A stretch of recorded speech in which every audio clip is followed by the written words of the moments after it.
యథార్యములకు నియమించినప్పుడు భగవానుడైన విశ్వామిత్రుడు నేనిట్టి రొట్టెలకు పాలుగుది నీ తలంపుకయ్యే కదా ఇనుమును పట్టి అగ్నికి సంగతి పెట్టినట్లు గురుత్తమ నీ వలన కదా నేనిట్టి పనికి ఒడిగట్టవలసి వచ్చను. నీ ఆజ్ఞానువర్తునై నిత్య సత్యకీర్తులు హరిచంద్ర చక్రవర్తికి ఎక్కలేని ఎక్కట్టులా చేతులా తెచ్చిపెట్టి నీకు రావలసిన గురుదక్షిణ విశ్వాసముగా చెల్లించుకుంటేనే కాని నేనిప్పుడు అన్ని విధములో దిక్కి మాలిన వాడినై ప్రపంచమునకు రోసి చాలక బ్రతికి ఉన్నాను. ఎన్ని మన్మంత్రముల తప్పని మనవించను నా ఈ విస్కృతి ఒకటెట్లు నా ప్రాణములకు ప్రాయచిత్తం ఎత్తి భగవానుడా విశ్వపతి ఏ ధర్మములాచరింపనగు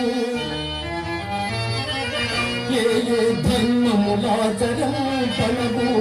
ఏ చేతము పెట్టను